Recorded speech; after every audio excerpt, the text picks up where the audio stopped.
नमस्कार दोस्तों, आज अब हम जानेंगे कि सूर्य बुधाती योग किन किन भावों में अच्छा फल देता है। फर्स्ट पार्ट में हमने देखा कि सूर्य बुधाती योग कहाँ पे बनता है और दूसरा हमने ये देखा था सूर्य बुधाती का अगर होता है तो जातक को क्या लाभ देखने को मिलता है। अब हम देखेंगे सूर्य बुधाती योग किन भावों में बहुत अच्छा रिजल्ट देता है। वो तीन भाव, ऐसे तीन भाव है जिसमें अगर सूर्य बुधाती योग बनता है तो हमें देखने को जातक बहुत ही आगे जाता है।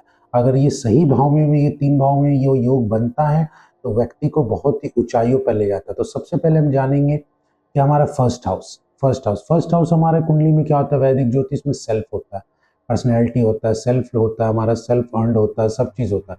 अगर फर्स्ट हाउस में यह योग बनता है, सूर्य बुधाती योग अगर फर्स्ट योग में बनता है तो लोग को बहुत प्रसिद्धि मिलती है, लोग बहुत ऊंचाई तक जाते हैं, अपनी मेहनत से अपना नाम बनाते हैं। अपनी उनकी बुद्धि तीक्ष्ण शक्ति बहुत ही अच्छा होता है, नेतृत्व करने की क्षमता उनके देखने को मिलता है। दूसरा हम ये देखेंगे, अगर यह योग किसी भी जातक के पंचम भाव में बनता है तो ये बहुत ही शुभ माना जाता है। क्यों? आप ये समझिए, वैदिक ज्योतिष में फिफ्थ हाउस हमारा क्या है, एजुकेशन का, हमारा लर्निंग का, हमारा क्रिएटिविटी का। तो अगर ये सूर्य बुध आती है, अगर फिफ्थ हाउस में किसी के जातक का बनता है तो ऐसे जातक बहुत ही इंटेलिजेंट होते हैं। अपने एजुकेशन में, अपने आप लर्निंग में देखेंगे बहुत ज़्यादा डिग्री लेके रखे होंगे, बहुत ही अच्छा एजुकेशन होगा, उनको ज्ञान की शक्ति, मतलब किसी भी छोटे छोटे चीज़ का उनको ज्ञान और डिटेलिंग उन्हें नॉलेज पता होगा।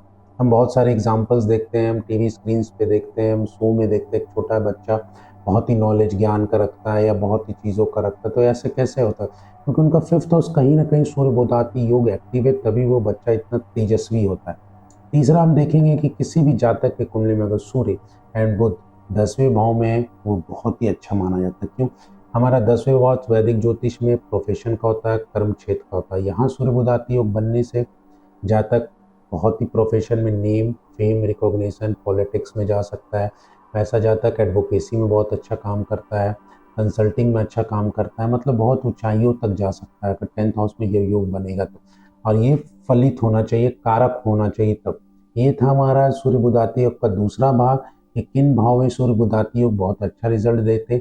अब हम ये जानेंगे कि सूर्य बुधाती इन भावों में बैठ के भी वो रिजल्ट दे रहे हैं या नहीं, वो कमज़ोर हैं या बहुत ही मजबूत स्थिति में। तो हम ये तीसरे पार्ट में देखेंगे सूर्य बुधाती योग कब कमज़ोर होते हैं और ये कब मजबूती से स्थिति प्रदान करते हैं जातक को, क्योंकि बहुत लोगों के इन भावों में होंगे बट वो रिजल्ट नहीं मिल रहा है, तो वो हम तीसरे भाव में देखेंगे। तो आप जिन लोगों का बताइए इन तीन भाव में या किस भाव में आपका सूर्य बुधाती योग बनता है, तो कमेंट करें। धन्यवाद।